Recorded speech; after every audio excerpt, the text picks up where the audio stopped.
Então, bom dia a todos, bom dia acadêmicos. Nossa aula de economia rural, mercados futuros, conforme combinado, tá? E conforme o material está posto no Moodle, hoje a nossa aula vai falar sobre macroeconomia, tá? Bom, o que eu fiz? Eu botei esse texto aí, tá? Lá no Moodle, e eu botei três vídeos para para contextualizar o que é a macroeconomia, e dois para contextualizar o cenário atual diante da macroeconomia. Perfeito? O que acontece? A economia ela é dividida em duas grandes áreas, a macro e a micro. A micro nós já vimos, né? A micro é aquela parte da economia que trata especificamente do mercado e de como as organizações funcionam. Então, a ideia é, quando se estuda microeconomia, entender o funcionamento do mercado, como os agentes interferem no mercado, as suas expectativas, as suas estratégias de consumo, não consumo. Isso é microeconomia. Também entra na microeconomia a questão das empresas, das organizações. Como elas se portam no mercado, como elas fazem para ser mais produtivas, como elas se organizam e organizam os seus recursos para serem mais produtivos. E, por final, entra sempre a questão do mercado. Dá uma analisadinha no mercado que eles atuam. Nós vimos isso, e para relembrar vocês, quando nós falamos em mercado, nós falamos dos oligopólios, monopólios, nós tratamos a questão do monopólio, dos oligopólios do leite, da soja, dos postos de combustíveis. Tá? Tranquilo.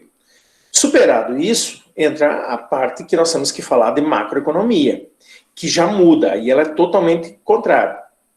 Na micro, é os agentes impactando sobre o mercado. Na macro, são as variáveis que o agente econômico e que as organizações têm dificuldade de lidar. São sempre as variáveis de fora que interferem sobre a vida do indivíduo. E não o contrário, como acontecia na microeconomia. Ok? Então, entra essa questão da macroeconomia. E a macroeconomia, ela está sempre focada em como melhorar a qualidade de vida das pessoas. A macroeconomia, ela tem por base, por princípio, vamos dizer, trabalhar com algumas questões chaves. A primeira questão chave é melhorar a renda do indivíduo, melhorar a renda da população. Perfeito. Melhorar a renda. Para melhorar a renda, o que tem que se fazer? Bom, primeiro tem que trabalhar com as variáveis de emprego. Então, a macroeconomia é uma parte da ciência econômica que vai estar olhando para como incentivar a geração de emprego. Bom, mas para gerar emprego, tem que estar pensando que quem gera emprego é a produção. Como fazer para produzir mais? Então, ela também se preocupa, trabalha com essa questão de gerar produção. Fazer com que se produza mais em um país. Bom, se você consegue produzir mais, consegue gerar mais emprego, por obviedade, você vai gerar mais renda. Então, aí está uma das áreas de trabalho da macroeconomia. Tranquilo. Porém, existem outras variáveis que afetam renda. Uma das variáveis que afeta a renda é a chamada inflação, que é o aumento generalizado de preços, e esse aumento generalizado de preços retira renda da população. Então, a macroeconomia tem que trabalhar do ponto de vista científico, formas de minimizar esses processos inflacionários. Outro item a ser trabalhado. Bom, também entra a questão, qual outro item que impacta sobre a renda das pessoas? A tal da tributação. Na verdade, não é só a tributação, é a forma como o governo atua em contexto econômico e como essa atuação ela pode melhorar a vida das pessoas, né? Bom, então, a primeira forma de atuação é chamada política fiscal. Os gastos do governo que impactam sobre a vida das pessoas. Essa política fiscal hoje está muito fácil de falar, porque se nós pensarmos em época de pandemia e auxílio emergencial, esse tipo de coisa, nós vamos saber que isso é política fiscal. O governo gastando, o governo, de uma forma bem simples assim, dando dinheiro para a população para que ela não perca renda, para que ela continue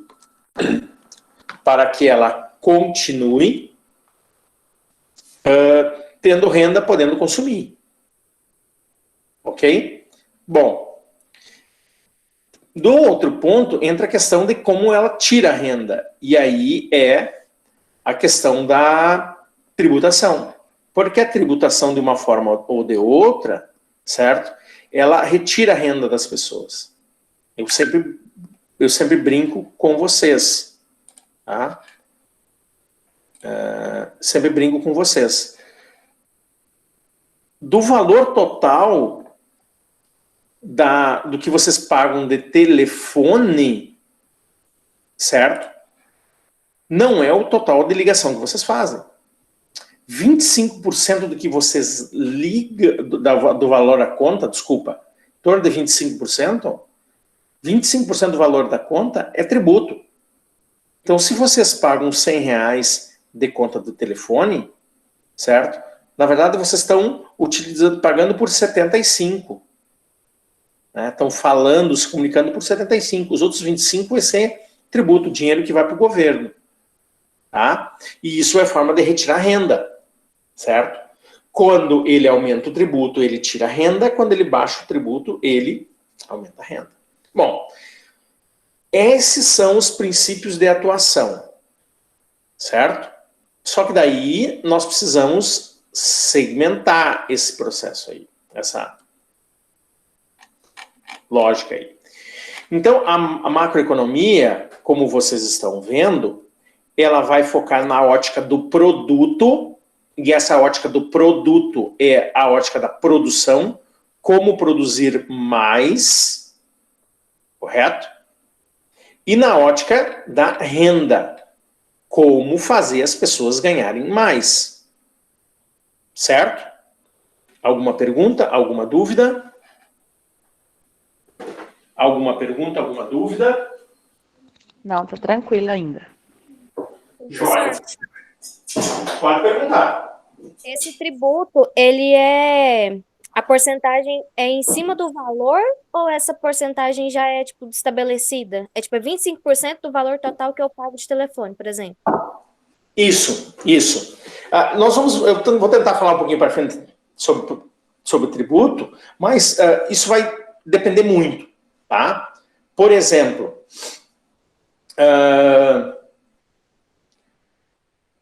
tributo sobre... Quando eu falo em exportar produto, só para você ter uma base, quando fala sobre exportar produto, o Brasil exporta muita laranja para os Estados Unidos, né? Certo?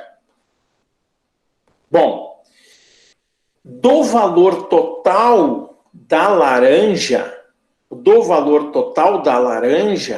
se paga 38% de imposto para exportar para os Estados Unidos. Então, na verdade, funciona assim.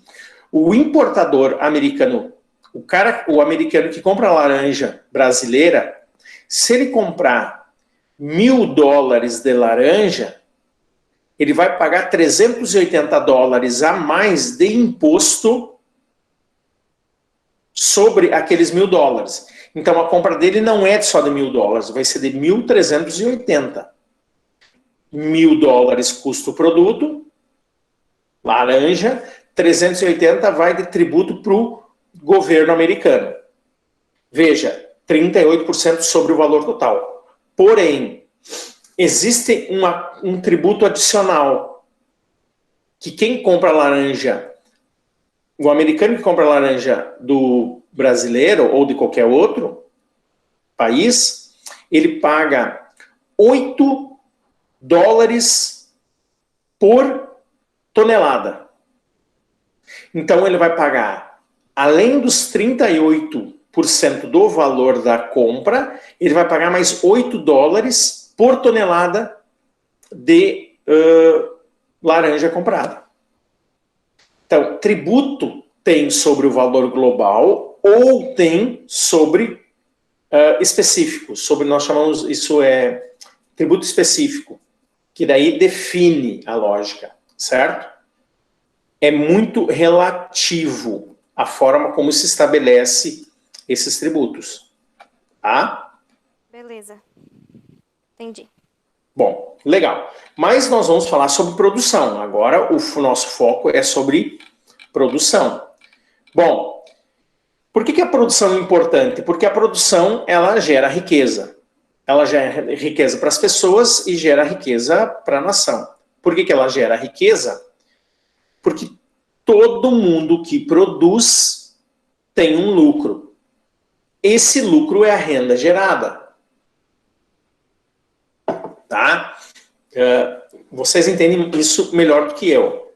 Eu fiquei preocupado essa semana, fui ao mercado e paguei o litro de leite R$ 5,25. R$ 5 o valor da caixinha do leite.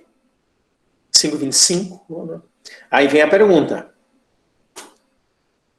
Quanto recebe o produtor de leite? 2,20. Quanto? Esse mês, 2,20. 2,20. Tá, mas espera aí. E a diferença? E esses 3 é alguém que está ganhando. Podem ser várias pessoas nessa cadeia produtiva, muitas pessoas diluindo esses R$ 3, mas também como pode ser poucas pessoas. Tá? Isso aí é porque vai passando na mão de muitas pessoas, aí vai agregando valor ao produto, por isso que aumenta, né? Exatamente, é a lógica do agregar valor. Então, tudo que é produzido tem uma certa agregação de valor. Essa agregação de valor é a renda, é o lucro. E esse lucro se converte em consumo, né, em poupança, em melhorias. Então, estimular a produção é algo que tem que ser feito, que o governo precisa ser feito. Como que o governo vai estimular isso? Bom, inúmeras maneiras.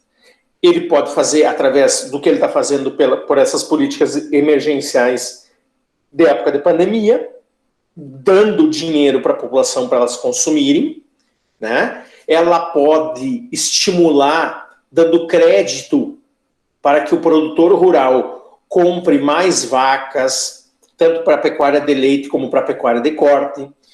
O governo pode dar crédito para esse pessoal melhorar as máquinas, né, para irrigação, etc, etc. Quando ele incentiva consumo e produção, quando ele incentiva consumo e dá dinheiro para o produtor, para o empresário ampliar, modernizar a sua produção, ele está incentivando a geração de riqueza. Então, isso é fundamental. Nós precisamos, a forma aí, ela precisa ser, né, uns são a favor que o governo dê dinheiro, outros não são a favor, enfim, isso é um debate grande. Mas há necessidade de que se aumente a produção. Tá? Vocês já sabem melhor do que eu, né, que o principal método de calcular a produção, de verificar a produção, é o tal do produto interno bruto. Toda a mercadoria gerada dentro do país. Bom, como é que se faz isso? Se calcula pelo valor final. Então não vai o economista, né, quando vai analisar o tanto de produção que foi gerado no país num determinado período, ele não vai ver quanto foi gerado de leite pelo produtor, quanto o intermediário cobrou e teve de lucro, quanto a indústria de transformação ganhou, né, quanto o distribuidor ganhou. Não, ele pega por valor final. Foi comercializado tantos milhões de litros de leite. Bom, se o preço médio do leite é tantos milhões, isso vai dar uma produção total de tanto, né? Aquele cálculo que se faz da produção de cereais. Foi gerado dos não sei quantos milhões de toneladas. Beleza. Qual o valor médio? Tanto. E aí está definido o valor. O que nós precisamos entender é que o produto interno bruto é o produto que é produzido dentro do território do país. Dentro do território do país em um determinado período. E essa é uma forma de expressar o quão pujante é uma economia, o quanto ela gera de riqueza. Certo? Bom, mas cuidado. Eu estou falando em riqueza de modo agregado. Tá? Eu não estou falando riqueza de modo individual. O PIB é sempre uma média. Certo? É um valor que você pega pelo contexto total. Então, o que acontece? Uns produziram mais e tiveram mais renda, outros produziram menos e tiveram menos renda. Da mesma forma que uns produziram bens com valor mais agregado e ganharam muito mais, outros produziram produtos e serviços com menor valor agregado e ganharam menos. Então, eu estou dizendo que, quando se analisa PIB, eu não consigo identificar distribuição de renda. Eu estou analisando a geração total de renda. E nesse contexto, eu estou, quando eu trabalho com esse indicador, eu estou desconsiderando a desigualdade na geração de renda. Eu só estou considerando se gerou ou não mais riqueza. Perfeito?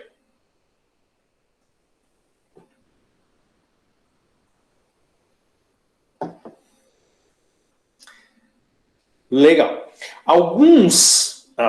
Muitos pesquisadores trabalham, quando querem ver a geração de riqueza por pessoa, pegam esse valor total do produto interno bruto e dividem pelo número de habitantes daquele município. É uma forma de ver se isso é real ou não, tá? Mais ou menos assim. O PIB de Iporá, pelo que eu estive olhando, é na casa dos 22 mil reais ano. Então, eu estou considerando que Iporá, na média, né, cada habitante ganha em torno de R$1.000 mês. Eu sei que isso não é verdade. Mas por que eu sei que isso não é verdade? Porque tem gente que ganha muito menos e tem gente que ganha muito mais. Como é uma média, pega o PIB total de Iporá e divide pelo número de habitantes do município, eu estou desconsiderando o cara que ganha 100 mil por mês, né, ou estou colocando no mesmo estágio, no mesmo balaio, o cara que ganha 100 mil e o cara que ganha 500. E os dois eu estou considerando com o mesmo peso. Isto é errado. Mas é uma forma. Então, nós temos que entender que foi uma forma deles criar isso. Tá? Alguma pergunta?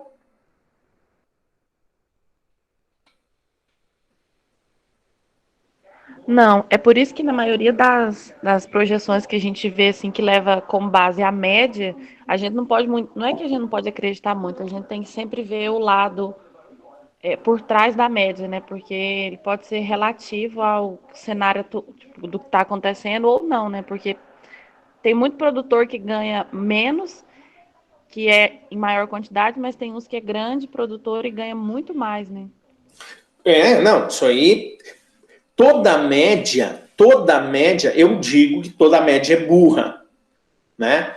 Porque toda a média esconde o melhor e o pior, porque considera todos como iguais, né? Vejam que, para quem assiste jornal, tá? A Globo agora inventou de trabalhar com a média móvel, né? Por que trabalhar com a média móvel e não mais só com a média? Porque a média vai esconder muita coisa, vai esconder a diferença entre os períodos, né? Então, como ia dar um número muito mais baixo, quando você aumenta o tempo da amostra, a média tende a cair. O que ia acontecer? O número de internações ia diminuir. É um número verdadeiro? É, mas talvez não esteja demonstrando a realidade.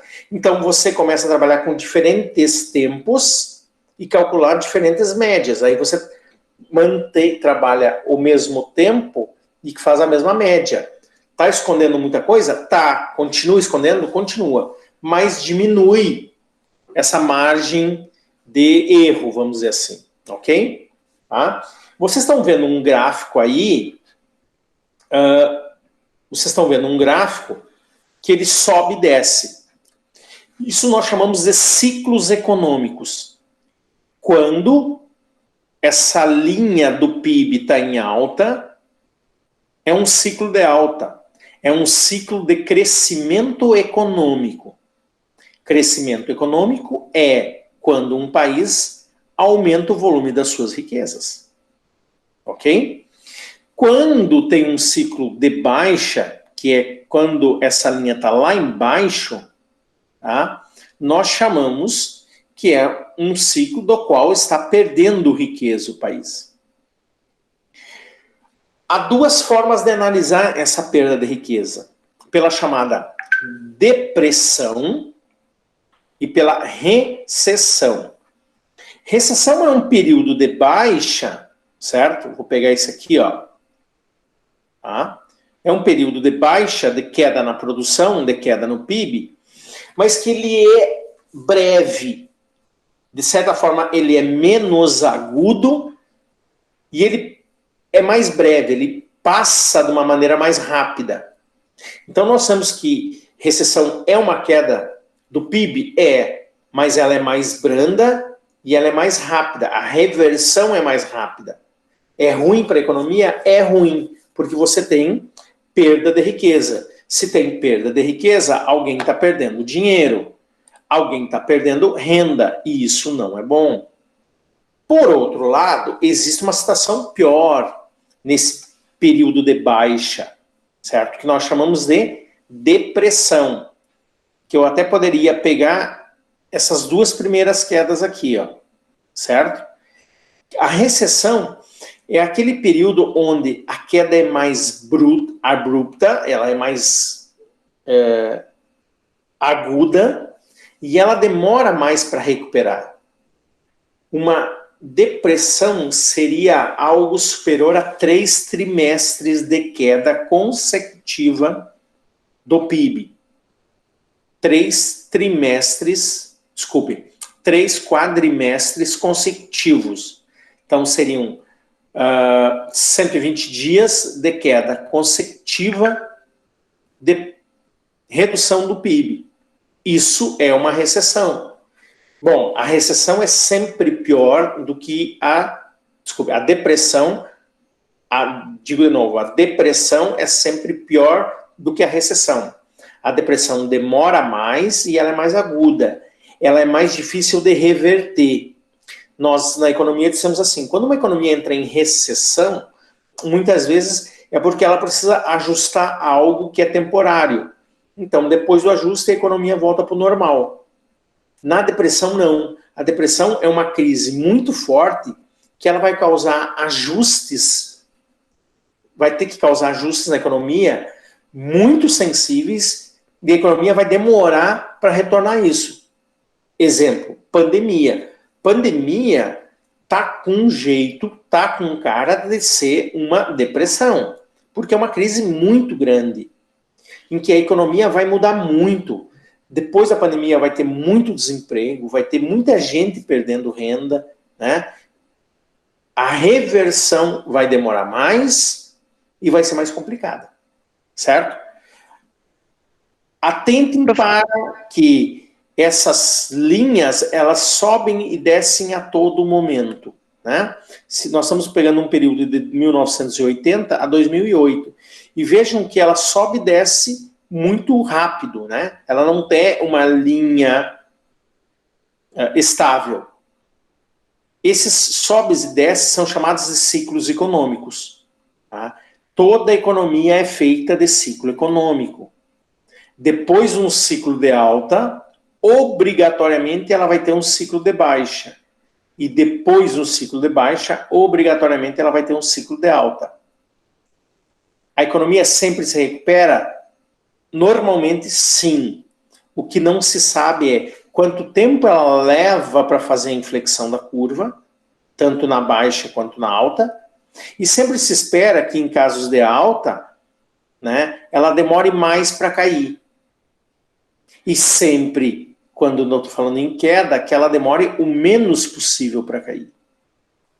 Porque quando cresce, ela impacta positivamente na economia, quando ela cai, ela impacta negativamente na economia. Ok? Alguma pergunta, alguma dúvida? Não, eu só queria falar de um negócio que eu li, eu acho que postaram no dia 23, que fala assim, ó, que apenas 5 estados brasileiros vão conseguir terminar o ano de 2021 sem a crise, sabe, pré-pandemia. É Mato Grosso do Sul, Pará, Mato Grosso, Rio de Janeiro e Goiás. Isso tudo porque os valores em cima disso é tudo commodity agrícola. Isso é verdade, tá? Tá se desenhando para isso, tá? Porque o segmento da produção de alimentos é um segmento que a crise não pegou. Na verdade, a crise pegou. O que acontece? Quando tem um ciclo de queda, as pessoas começam a ajustar a sua renda para momentos de dificuldade.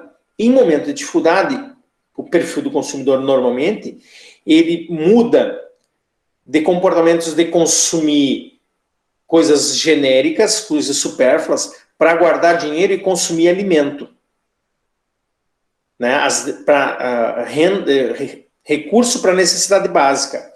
Então as pessoas ou passam a estocar mais ou passam a consumir mais alimentos.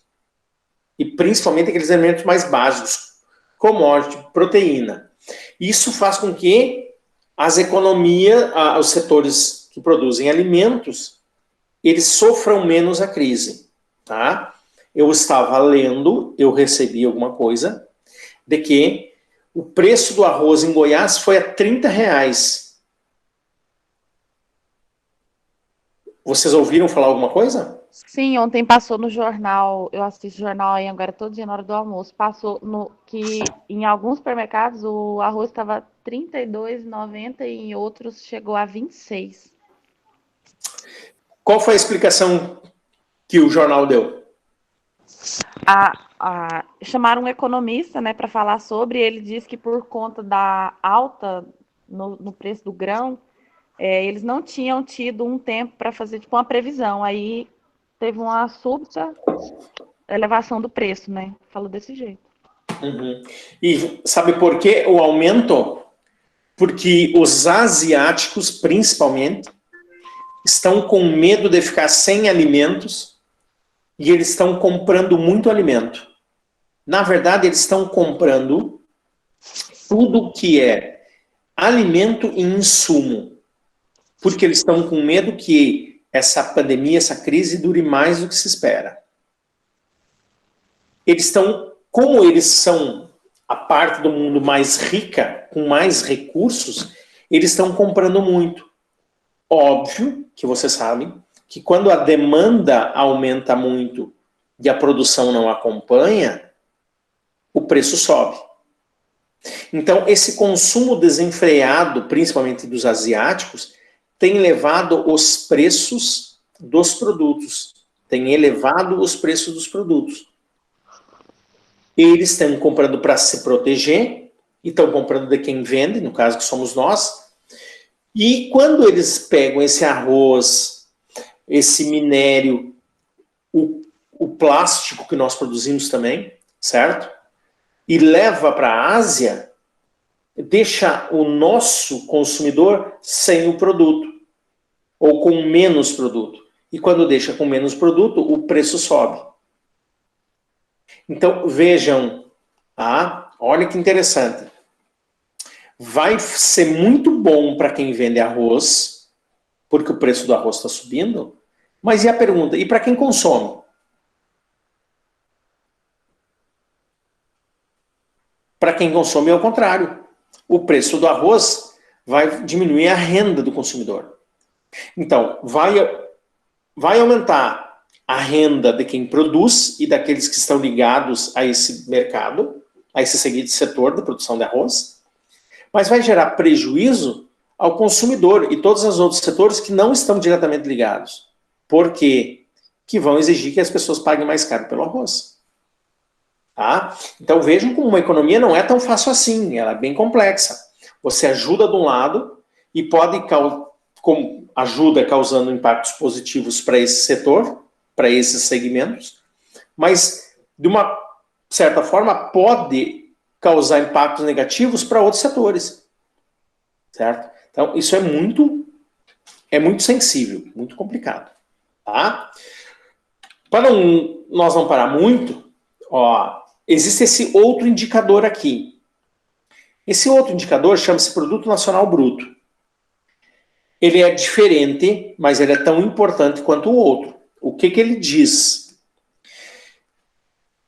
As economias modernas, elas estão parecendo diferente. Tá? Vamos pensar o seguinte. Quando eu analiso o PIB, eu estou pensando todas as indústrias que estão colocadas dentro do país. Todas as fábricas que estão dentro do país e produzem a sua riqueza. Muito bem.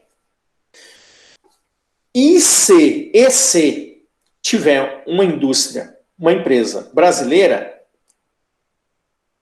com uma fábrica no Paraguai? E se tiver uma indústria brasileira com fábrica na Europa? Vai entrar no PIB? Não vai. Porque a riqueza analisada pelo PIB é aquela produzida dentro da fronteira ou dentro do contorno do meu país. Né? Certo? Bom, para aqueles países que têm muitas empresas fora das suas fronteiras, essa produção estrangeira, que está no estrangeiro, não entra no PIB. E aí como é que fica? Aí desapareceria? Para não desaparecer, os economistas criaram esse indicador, Produto Nacional Bruto. Produto Nacional Bruto. Né? Que é a produção, o PIB, tudo que é produzido dentro de um país, mais o que é produzido das suas empresas fora do país, descontando o que os estrangeiros produzem dentro do meu país. Olha que interessante. Então eu vou pensar assim, ó. Bom, a Randon, que é gaúcha, a Sadia, que é catarinense, produzem dentro do país e produzem fora do país. Bom, o que tu produz dentro do país está no PIB. O que tu produz fora do país está no PNB. Então, as suas fábricas na Europa, as suas fábricas nos Estados Unidos, tudo entra na riqueza que o país produz, mas que não necessariamente está dentro do seu território. PNB. Mas aí, para considerar essa lógica, o que a Ford americana produz dentro do Brasil, certo? Não poderia estar no PNB do Brasil, teria que estar no PNB americano. Por isso, esse sinal de menos. Porque a renda, o lucro gerado pela Ford americana, O lucro da Ford americana gerado no Brasil não entra no PIB brasileiro, vai entrar no PNB americano. Não é a produção, mas é o lucro líquido da estrangeira. O lucro líquido da estrangeira, quando retirado da riqueza de um país, ele vira PNB. Muito complicado ou tá tranquilo? Mais ou menos, meio complexo, né? É. Ó, desculpa que eu não ouvi quem falou. Eu falei que é meio complexo. Tá, e quem é que foi a pessoa que falou? Gabriela. Oi, Gabriela. Gabriela, vamos pensar o seguinte. A dona Gabriela é produtora rural, ok? Ela produz 3.000 hectares de soja em Iporá. Esses 3.000 hectares de soja em Iporá, entra no PIB de Iporá ou não entra?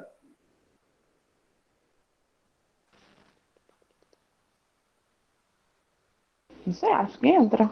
Entra, certo? Está dentro de Iporá, está na fronteira de Iporá, está dentro da fronteira de Iporá, entra no PIB de Iporá. 3.000 hectares de soja, produzido pela Gabriela, e essa terra está dentro de Iporá, então é do PIB de Iporá. Perfeito. Jóia. Só que a Gabriela tem 100.000 hectares no Mato Grosso. E aí? A Gabriela, residente em Iporá, mas que produz 100.000 hectares no Mato Grosso, vai entrar no PIB de Iporá? Não. Ah, pois é. Mas essa riqueza não vem para Iporá? Supostamente vem. Supostamente vem. Então, ela não entra no PIB de Iporá, mas essa produção da Gabriela no Mato Grosso, o lucro da produção da Gabriela no Mato Grosso, entra no PNB de Iporá. Porque, embora não seja produzido dentro de Iporá, o lucro dessa produção no Mato Grosso vem para Iporá. Então, não entra no PIB de Iporá, mas entra no PNB de Iporá. Entendeu? Entendi. Agora a pergunta, e a produção dos paulistas que tem terra em Iporá? Vai entrar no PNB de Iporá? Não, não vai entrar. Porque vai entrar no PNB do estado de São Paulo. Ok? Ok. Joia, Gabriela. Muito bem. Aí tem esse aqui que, tá? Eu não vou entrar muito, porque aqui entra a questão da depreciação, esse PNL. Mas a renda, tá? Uma variável que nós estudamos na macroeconomia, que é o quanto uma pessoa tem efetivamente de dinheiro para gastar, certo? Independente se ela é pessoa jurídica ou pessoa física, e isso nós chamamos de renda nacional, tá? Então, renda nacional, seja individual de uma pessoa ou de um grupo de pessoas, é o quanto elas recebem de produto, de riqueza, menos os impostos que ela paga. Menos os impostos que ela paga. Tá? Mais ou menos assim. Estou pensando que a Larice, tá, ganha um salário por ano. Então, ela trabalha 12 meses e ganha uma riqueza. Quanto que ela paga de imposto? Do conjunto geral do imposto. Seja imposto de consumo, seja imposto de renda, seja, enfim, qualquer tipo de imposto. De todo o salário nosso, de todo o salário, o brasileiro paga em torno de 40%, em média, 40% do que ele ganha fica em imposto. Então, de cada R$1.000 que nós ganhamos, dependendo a classe, óbvio, mas considerando a média, 400 reais vão para pagamento de impostos. E os outros 600 são de efetivo consumo. Vejam que 40%, no caso de R$1.000, R$400, desaparecem através do pagamento de impostos. Ah, é muito, é pouco? Bom, não sei. Tem países que cobram muito menos, tem países que cobram muito mais, né? Suécia, Suíça, cobram muito mais imposto. Ah, mas todo mundo diz que lá é melhor. Bom, lá talvez você pague mais imposto, mas você tem também, em contrapartida, mais benefícios, né? As pessoas lá não precisam pagar plano de saúde, elas não precisam pagar transporte público, e tanto as grandes cidades quanto as pequenas cidades têm transporte público gratuito, né? A educação em todos os níveis é gratuito. Então, eles cobram muito mais, sim, em alguns países da Europa, mas eles fornecem muito mais benefícios. Tá? Então, pense nisso. Existe uma associação que ela cria o impostômetro. Tá? Isso, se vocês procurar na internet, aí vai ter. E ela calcula quanto de imposto o governo arrecada por dia. E eles publicam. Em Curitiba, lá, eles têm um impostômetro, que é um painel que eles demonstram todo dia quanto que está entrando de dinheiro para o governo. Tá? Eles também fazem um outro cálculo legal, que é quantos dias o brasileiro precisa trabalhar para pagar imposto. Né? Eu sei que eu acompanhei, esse ano eu não acompanhei, não estou acompanhando, não acompanhei. Mas teve um ano ali que foram quase 170 dias de trabalho num ano só para o pagamento do imposto. Aí eles brincam. Ah, é o dia livre do imposto. A partir daquele dia você está trabalhando para você.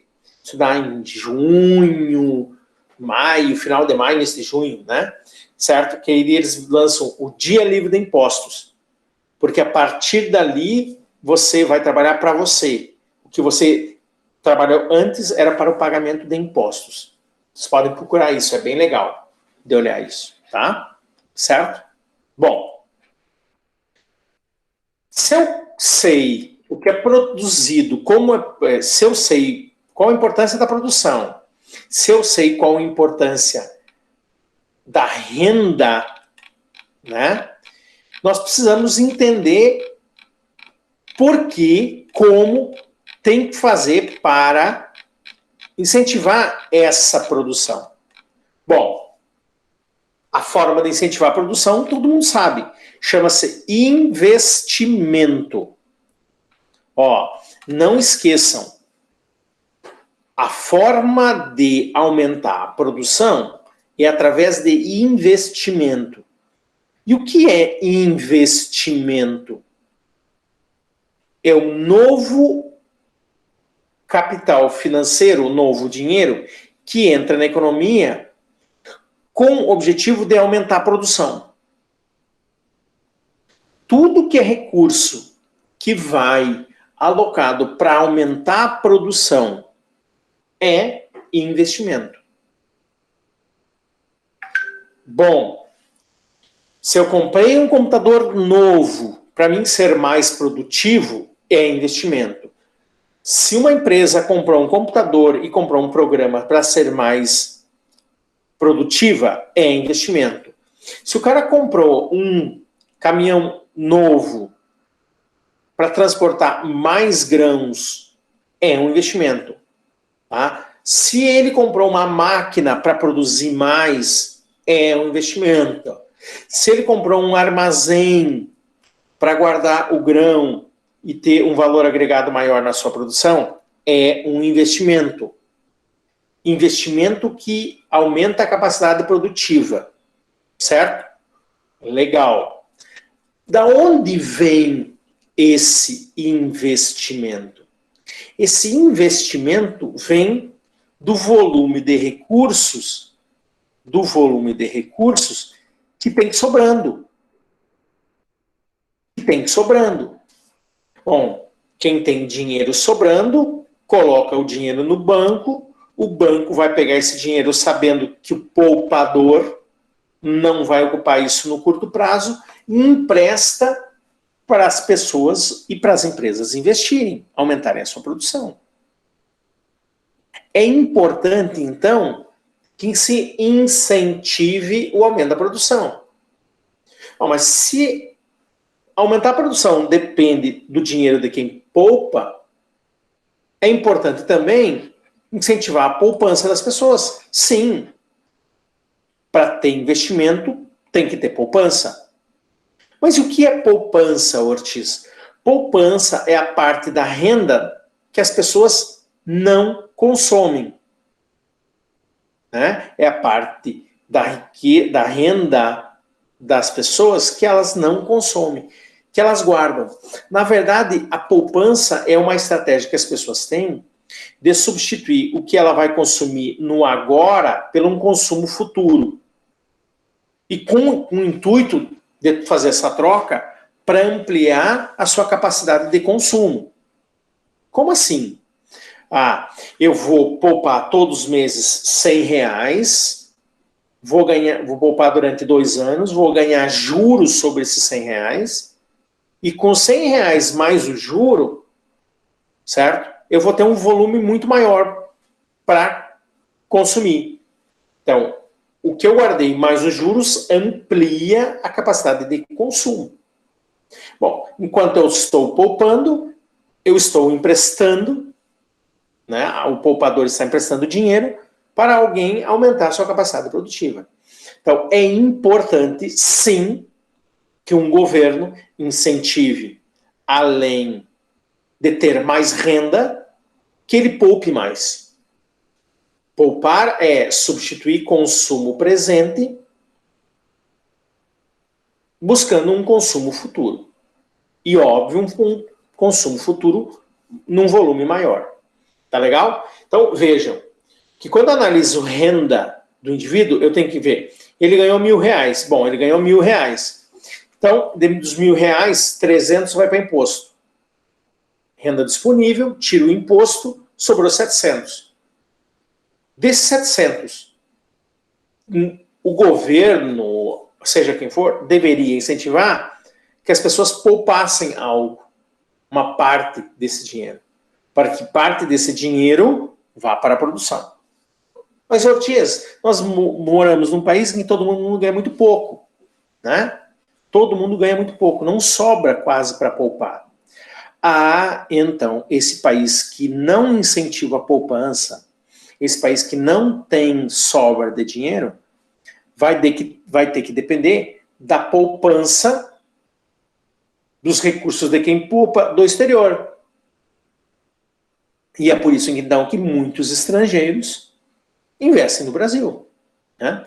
Um americano ganha de juro, em média, por ano, estava ganhando antes da crise, 0,75% ao ano. É nada, é muito pouco? Mas é a realidade deles. Então, eles achavam muito bom vir para o Brasil, emprestar dinheiro para brasileiro, para empresa brasileira, e ganhar 14% ao ano. Ele deixa de ganhar 0,75% ao ano nos Estados Unidos e passava a ganhar 14% ao ano no Brasil. Ele ficava muito, muito feliz. Tá? E para ele era bom, e para nós, brasileiros, também era bom, porque nós pegávamos esse dinheiro, certo? Esses recursos e investimos em produção. Alguma pergunta? Alguma dúvida? Ainda não. Então, esse quadrinho está dizendo mais ou menos, né, o que é. Está faltando ali o imposto, né? Que eu falei. Mas, basicamente, vocês entendem o que ele está falando. Certo? Joia. Aqui é só uns cálculozinhos para dizer como funciona. Tá? A relação aquela que eu estava dizendo de poupança e investimento para vocês. porque é importante poupar, mas não adianta querer poupar se não tem renda, né? E como faz para as pessoas terem mais renda? Certo? E vocês são importantes nesse processo, porque o que vocês estão fazendo é o processo de melhoria produtiva, que vai levar a uma maior renda, uma maior poupança e um maior investimento. Tá? Eu não sei se é a realidade da maioria, mas eu sei que é a realidade de muitos, que vocês estão se capacitando, e ao se capacitar vocês estão se tornando mais produtivos, certo? E vão ter uma renda bem melhor do que os seus pais e os seus avós. Certo? Vocês vão ter mais renda no geral que seus pais e seus avós. Bom, se vocês vão ter mais renda e se vocês não exagerar no consumo, vocês vão poder poupar. E vocês vão poder poupar e vão poder investir. Vão ser bons assessores técnicos, bons vendedores, né? Certo? Vão ganhar uma renda maior do que seus antecessores, vão poupar, vão investir em terra, vão investir em equipamento, não sei, mas vão ter um lastro maior.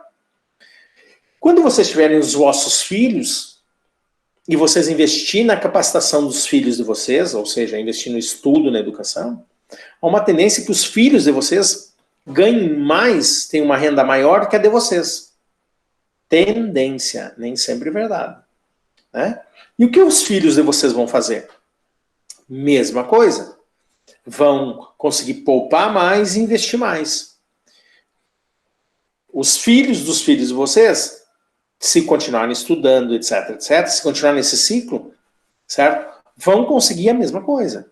Então, por isso que é muito importante a capacitação, a profissionalização de pessoas e de empresas. Porque isso eleva a produção. E elevando a produção, obviamente, eleva a riqueza. Tá legal? Um detalhe. Ó, não existe produção que cresça infinitamente. Lembrem dos ciclos econômicos. Um sistema produtivo ele vai aumentar a sua produção, mas ele vai chegar no ápice. Certo? Ele vai chegar no ápice e depois ele vai cair. Aí ele precisa de um reinvestimento. Repensar o negócio, né? Nem sempre todos os produtos têm o mesmo ciclo de vida, às vezes isso acaba, né? Bruno, talvez eu não tenha entendido a tua pergunta aí, que tu perguntou, isso em 2018, né? Se tu pudesse esclarecer. Eu estava falando do rendimento lá de 14% ao ano, isso foi 2017, 2018, foi? Desculpa, continuo não entendendo. Eu estava falando lá da poupança, do rendimento lá de 14% ao ano, investimento exterior na poupança. Isso aconteceu no ano de 2017, 2018, não foi? Isso, exatamente. Exatamente. Bem assim. Hoje nós estamos vendo que esses ganhos estão lá embaixo, não são os mesmos, né? É uma outra realidade. Mas já está falando que depois da crise, os juros vão aumentar bastante. Então, tem que estar ligado. Certo? Pessoal, sobre sistemas econômicos que está aqui, nós já vimos, nós já falamos, tá? Certo? Sistema econômico é a forma como a economia se coloca, se organiza, tá? E eu não estou querendo falar disso agora ainda. Eu estou querendo falar de variáveis macroeconômicas que elevam a produção. Bom, aí nós temos, a macroeconomia trata da teoria monetária. É aquela teoria que fala sobre o dinheiro. Tá? A moeda para a economia é um objeto muito importante. Porque a moeda, o ato de consumir moeda, representa a intenção de consumir bens e serviços ou a intenção de poupar. Então, a relação que o indivíduo tem com a moeda, ela é muito importante porque ela incentiva isso, ou ao consumo ou à poupança. Quem oferta a moeda? Quem oferta a moeda são dois indivíduos. o governo e os bancos. Vocês viram que o governo federal agora resolveu colocar a moeda de R$200, né? Iporá está na mídia. O lobo-guará, que é o animal que representa Iporá, está na nota de R$200. Então, Iporá vai estar na mão de todo mundo, né? Quem é que gerou a moeda nesse caso? O governo federal, criando uma cédula de R$200. Se nós formos falar dessa moeda, esse papel moeda, que é o nosso dinheiro, o real, só quem pode emitir é o governo federal. Quando ele emite? O governo vai emitir moeda quando a sua riqueza crescer. O governo fica mais rico, ele pode emitir mais moeda. Ortiz, mas não é isso que está acontecendo. O governo está ficando mais pobre e está emitindo mais moeda. Como é que ele está fazendo isso? Ele está fazendo um jogo financeiro. Ele emite papéis de dívida para vencer no futuro, certo? Ele emite papéis de dívida para a Casa da Moeda, ele larga um cheque pré-datado, vamos dizer assim, para a Casa da Moeda. Isso não existe, mas é só um exemplo, tá? Ele larga um cheque pré-datado e diz assim, olha, Casa da Moeda, eu vou te dar esse cheque hoje, eu vou resgatar em 2021. Eu te dou esse cheque hoje e você me dá um determinado valor. Perfeito, a Casa da Moeda faz isso. Tá? Óbvio, tem que ter um juro no meio aí, enfim, né? Mas vejam que ele está emitindo moeda através de dívida pública. Ele está gerando dívida para poder atrair para gerar dinheiro. Ele não pode gerar dinheiro de uma forma, de qualquer maneira. Não. Isso aí é contabilidade. Ou seja, talvez já tenham tido a disciplina de contabilidade. Para gerar um crédito, entrada de dinheiro, tem que obrigatoriamente gerar um débito, uma dívida. Né? Se gerou um débito, é porque teve na contrapartida um crédito. Sempre funciona assim. O que acontece? Qual é o bom e o ruim nessa jogada? A moeda é um bem como outro qualquer. Certo? É como arroz, é como feijão, é como qualquer coisa. Quanto mais abundante for a quantidade de moeda, menos ele vale. Quanto mais escasso for, mais ele vale. Então, se o governo botar muito dinheiro, muito papel moeda na economia, o que acontece? Ele vai desvalorizar a moeda. Ele vai desvalorizar a moeda. Ok? Bom, então ele não pode emitir muito papel moeda porque ele desvaloriza a moeda. Desvalorização da moeda chama-se inflação. As pessoas conseguem comprar menos produtos com a mesma moeda. Ou seja, eu preciso de mais dinheiro para comprar a mesma quantidade de coisas. Eu sempre brinco. Saudade no que nós temos de ir no mercado e gastar R$100 e vir com um carrinho cheio. Isso não existe mais. Mas é por quê? Porque o nosso dinheiro, a nossa moeda, está valendo cada vez menos. Né? O dinheiro está se desvalorizando, está perdendo o valor. Moeda é dinheiro, moeda, não são a mesma coisa, mas nós podemos aqui colocar no mesmo rol. É como um outro produto qualquer. Quanto mais escasso, mais ele vale. Quanto mais abundante for, menos ele vale. Eu disse também para vocês que quem emite moeda também são os bancos. Sim, os bancos têm uma capacidade de emitir moeda. Como que os bancos emitem moeda? E aí entra essa questão do sistema financeiro, certo? Ele emite moeda através do crédito, através das transferências eletrônicas. Tá?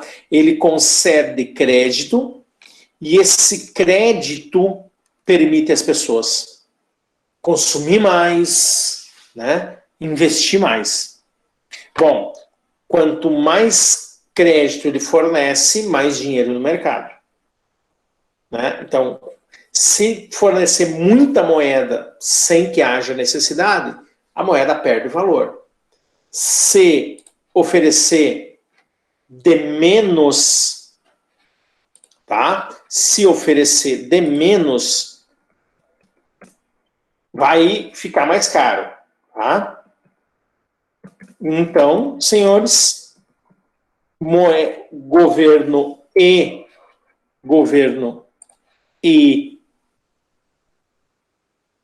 banco, sistema financeiro, são os responsáveis por colocar e tirar dinheiro do mercado. Quando é que ele tira dinheiro do mercado? Quando ele acha que a inflação está muito alta, tem muita moeda, o governo pode ir lá e tirar dinheiro, né? Ou ele pode forçar que os bancos emprestem menos moeda. Ok? Moeda é bom? É bom. Moeda é fundamental porque ela facilita o andamento da economia. Ela permite mais comercialização, ela permite mais consumo, ela permite mais poupança. Moeda é fundamental. É óbvio que nós sabemos que, né, as moedas estão mudando.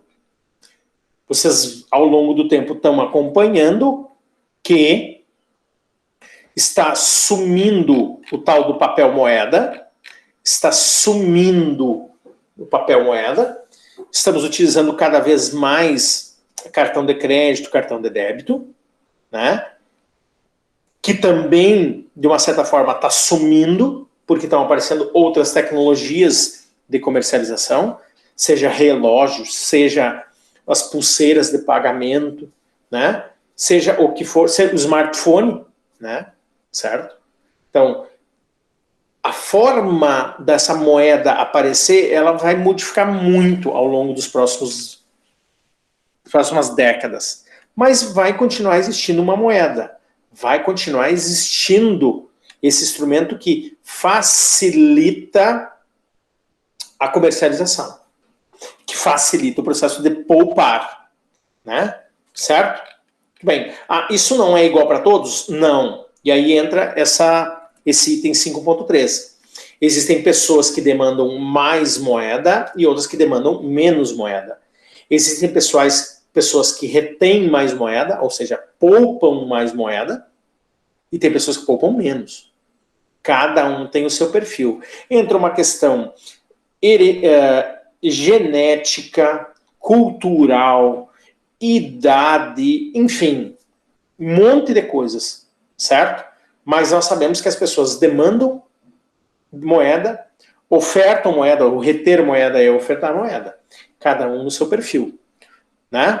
Certo? Os jovens tendem a demandar mais moeda, os mais velhos tendem a reter mais moeda, ou seja, ofertar mais moeda, tá? Por uma questão de expectativa de vida também. Tá legal? Aqui tem ainda aí exemplos de demanda de moeda e oferta de moeda, tá? Eu não vou entrar muito nessa questão aqui, certo? Isso aqui talvez é uma coisa que seja muito interessante para vocês. Liquidez. Liquidez é a capacidade de uma moeda em se converter em outro produto, tá? Ou em outra moeda. Na verdade, a liquidez vale tanto para a moeda como qualquer outra coisa, certo? Eu vejo muito aí em Porá, né, os pessoal vendendo.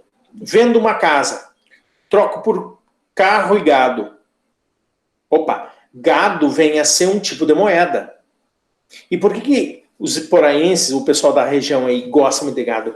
Porque é fácil de vender o gado, é fácil de repassar. Então, eu troco um imóvel em gado e converto facilmente esse gado em outro imóvel, em outro ativo, ou mesmo em dinheiro, certo? Bens que tenham essa facilidade de conversão são chamados ativos com maior liquidez. Bens que têm menos facilidade de troca têm menos liquidez, né? Por exemplo, eu tenho um imóvel, uma casa, que quando eu comprei eu paguei 300 mil reais. Agora eu preciso vender ela. Eu preciso vender urgentemente e aparece alguém lá, o imóvel custa 300 mil, ele me oferece 100. e ninguém mais estava oferecendo mais do que 100. O que acontece? Como eu estou perdendo de 300 para 100, eu estou perdendo 200, esse imóvel está tendo baixa liquidez. Esse ativo está tendo baixa liquidez. Então é ruim. Toda moeda, todo ativo que tenha baixa liquidez, faz o indivíduo perder muito dinheiro. Então, normalmente nós procuramos moedas, ativos, bens que tenham alta liquidez, em que tenha facilidade de troca, sem que se perca muito, tá? Certo? Sem que se perca muito os recursos. Legal? Taxa de juro. Bom, aí vem uma questão. A taxa de juro é o custo da moeda, tá? O valor da moeda é a taxa de juro. É a taxa de juro. O que é a taxa de juro? A taxa de juro é o quanto me custa para mim ter a moeda. Então, se eu chegar e pedir para o Bruno R$1.000 para devolver no final do ano, o Bruno pode até me emprestar, se ele estiver sobrando. Mas ele vai dizer, Ortiz, eu te empresto, mas eu vou ter que cobrar uma taxinha por esse empréstimo. Isso é taxa de juro. Então, vamos dizer que ele vai me cobrar, ele me empresta R$1.000, ele vai me cobrar R$150 de taxa, vamos dizer assim, de juro. Esse é o custo do dinheiro que eu tenho para pegar esses R$1.000.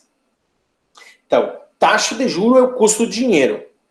É o custo do dinheiro para quem toma emprestado, para aquele que precisa do dinheiro, e taxa de juro é a renda para quem empresta. Então, veja, nesse processo, o Bruno me emprestou 1.000, eu devolvi 150 a mais.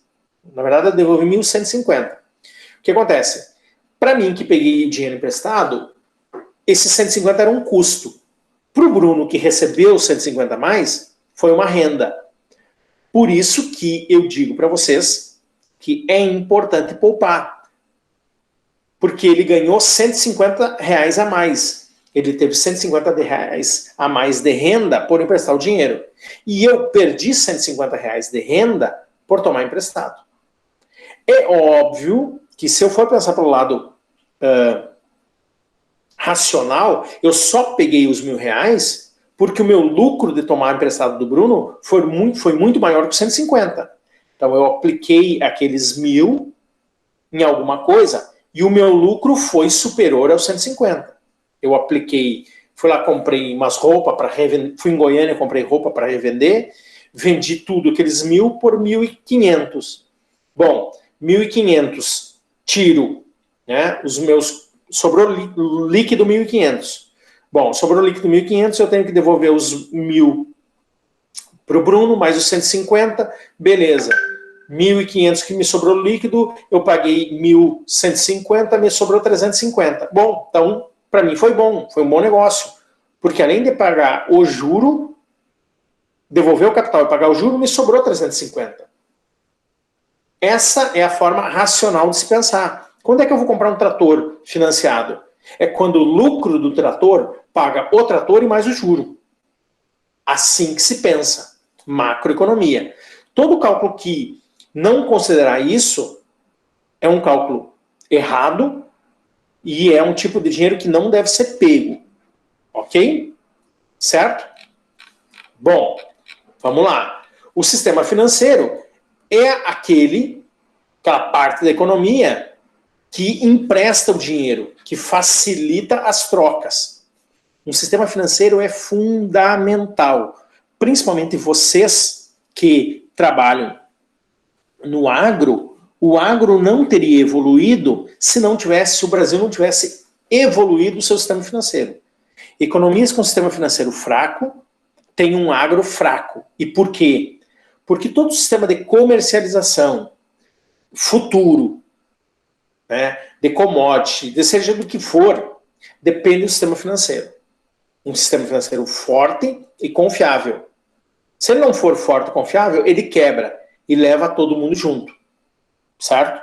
Então, para desenvolver o agro, é preciso um sistema financeiro forte. Certo? E eficiente, moderno. O Brasil está entrando recém nessa fase, tá?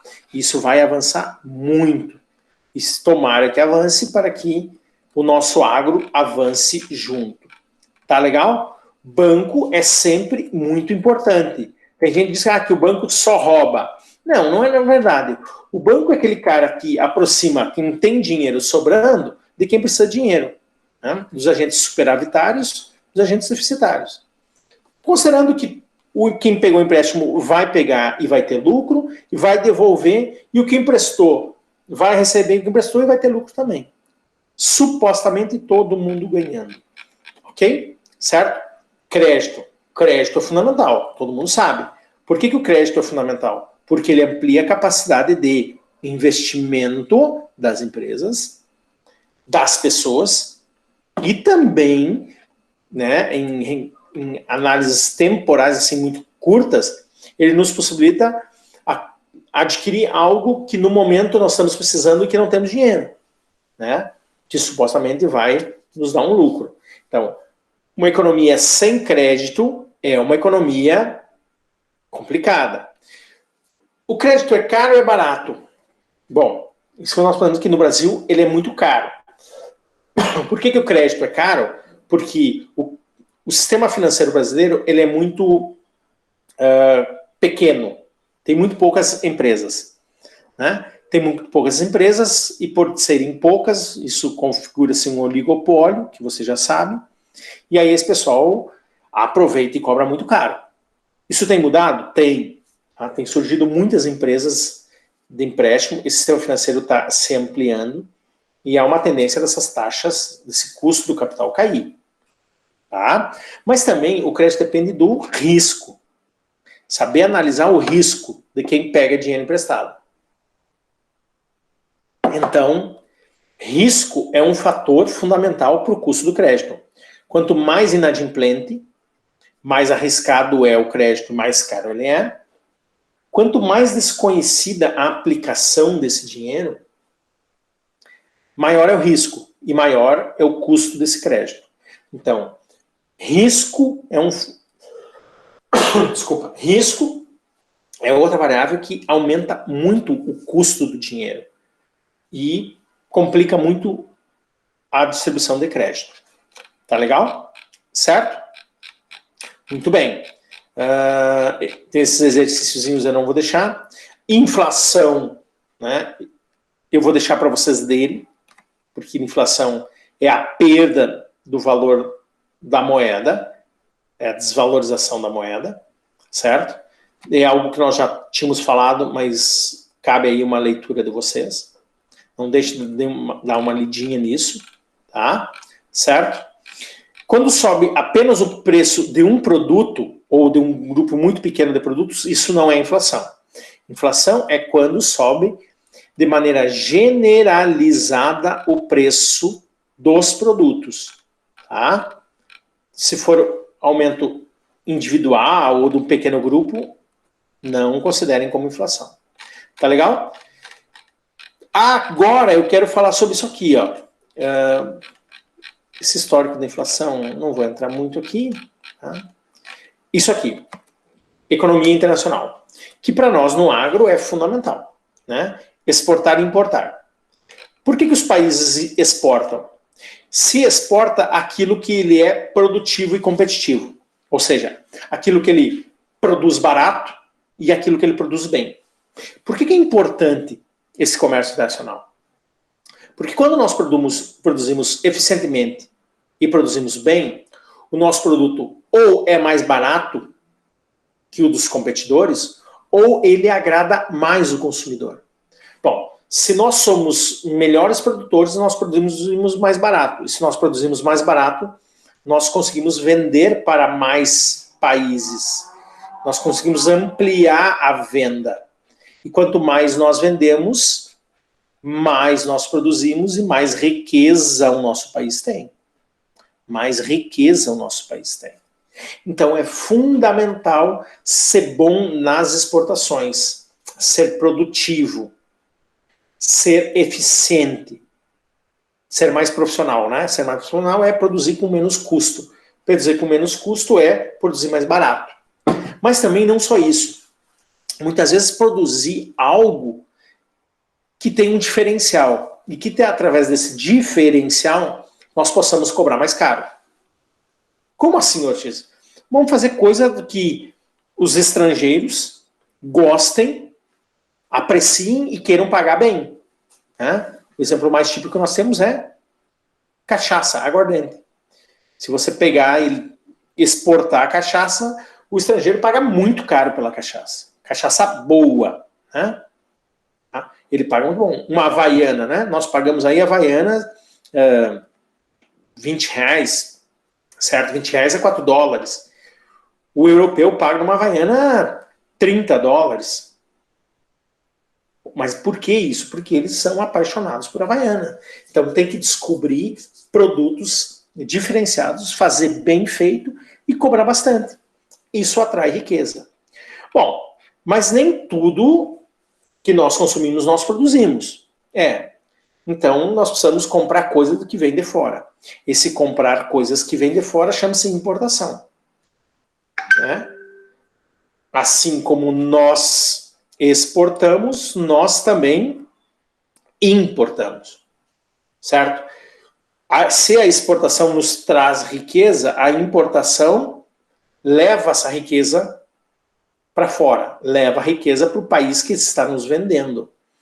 Então sempre é importante que a exportação, as exportações e as importações, elas sejam equilibradas, para que um país não possa comprar muito e ficar sem dinheiro, né, e reduzir a sua riqueza, certo? E também não dá para exportar muito, embora a exportação superando as importações traga riqueza, corre um risco se nós exportarmos muito, está acontecendo com o arroz. Nós exportamos demais, tiramos produto que está aqui no nosso mercado interno, e ao tirar produto do mercado interno, eleva o preço, causando inflação à sociedade. Tá? Para ir encerrando, eu queria dizer para vocês o seguinte, olha, o mercado internacional é fundamental? É. Traz riqueza? Traz. É importante? É, mas cuidado. Né? Obviamente que quanto mais nós exportarmos, mais a nossa moeda valoriza. Quanto mais nós exportarmos, quanto maior for a diferença positiva entre as exportações e as importações, tá? Mais fortalece a nossa economia. E se fortalecer mais a nossa economia, a nossa moeda vale mais, o país fica mais rico. Certo? Se nós tivermos as importações superando as exportações, nós temos uma situação deficitária. Isso não é bom, normalmente não é bom, porque nós perdemos riqueza. Quando é que isso é menos pior? Quando nós importamos máquinas. Se o nosso déficit, se a diferença da importação a mais do que as exportações for baseada na compra de máquinas, isso não é tão ruim, porque essas máquinas no futuro vão se converter em produção e supostamente essa produção vai se converter em exportação que vai gerar riqueza e renda. Então tem que ter cuidado quando se analisa isso. Como é o tipo das importações que entram, né?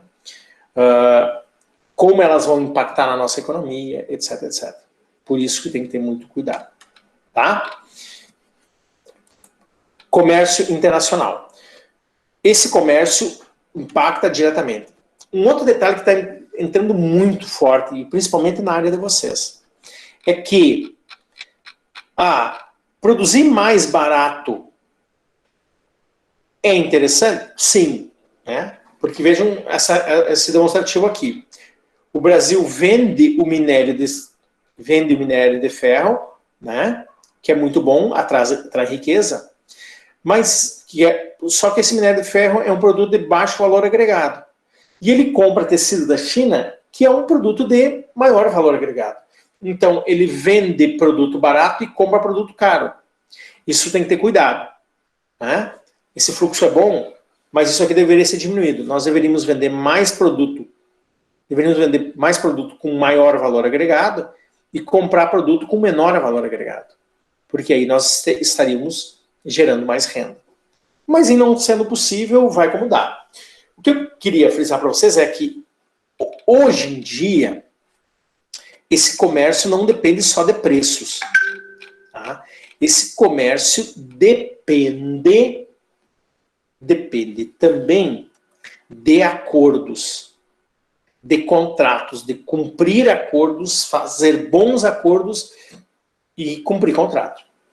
Essa história de passar a perna, de ser inadimplente, não funciona. Tira credibilidade de um país. E quando tira credibilidade de um país, ele exclui o país do comércio nacional e faz o perder renda. Então, cumprir contratos, produzir bem feito, atender o consumidor estrangeiro, tá? É o que faz um país ficar muito bem em termos de economia internacional. Tá bom? Certo? A balança de pagamentos é o instrumento que mede, que compara as importações e as exportações. Tá? Como eu tinha dito, quando as exportações são maiores que as importações, isso é bom porque gera um superávit, traz riqueza. E quando as importações superam as exportações, isso é, no caso, um déficit. E aí, esse déficit tira a nossa riqueza. Mas o comércio nacional não vive só de venda e compra de produto. Tem também, como vocês estão vendo, ó, a balança comercial, que é a venda e a compra de produtos e produtos. Tem também a compra e venda de serviços. Tá? Tem a compra, a tomada de empréstimos, né? De recursos, de dinheiro, certo? A balança de pagamentos considera também o dinheiro que nós pegamos emprestado dos estrangeiros e o quanto nós devolvemos ou emprestamos aos estrangeiros. Tá? É um conjunto bem maior. Tá? Pessoal, eu queria mais ou menos encerrar por aí hoje. Tá? Vamos ver o que sai dessa reunião aí. E aí depois nós combinamos alguma coisa. Se vai ter mais uma aula, ou se vai ter prova, ou se vai ter prova direto. Tá legal? Alguma pergunta? Alguma dúvida? Eu acho que por hoje já está bem certinho. Beleza. Se tiverem dúvidas, por favor, mandem por e-mail, tá? Ou melhor, por e-mail, por WhatsApp, como queiram. Eu peço só que não mandem a dúvida por Moodle, para mim é mais difícil, tá? Vou colocar exercícios lá no Moodle, 2 exercícios para você responder. Certo? Alguma pergunta, alguma dúvida? Essa aula vai ser postada no YouTube? Já. Agora eu já ajustei meu YouTube, tá? Ele estava com um problema, eu já ajustei. Vou só colocar uma capa nele e aí vai estar lá disponível. Mas eu vou colocar no grupo, tá? Uhum. Beleza. Um bom resto de semana. Uma boa festa virtual hoje para nós, que tem festa dos 10 anos do IF, né? Espero que vocês estejam presentes. Tá? Aproveitem o resto de semana. Aproveitem o final de semana com responsabilidade, né? Afinal, estamos em pandemia. Todo mundo mantendo o distanciamento. Aquela coisa toda. Tá? Se cuidem e vamos nos falando. Ô, Tio, tem mais uma pergunta. Manda. Aquelas atividades que era para ser entregue até dia 4, eu não entreguei. Não, eu fui muito burra, eu esqueci. Eu falei, vou esperar a próxima aula para conversar com ele. Não, na verdade é assim, ó. Nós vamos reabrir, tá? Tá. Todos os exercícios, todas as aulas vão ser reabertas. A direção solicitou isso. Então nós vamos fazer. Tá? Então tá bom. Se eu não fizer isso, até o final de semana vocês me cobrem. Mas eu vou fazer. Então tá bom. Obrigada. Professor, no caso a aula será postada? Ah, tá. Beleza? Se cuidem. Tchau, tchau. Tchau, boa semana, pessoal. Boa semana. Boa.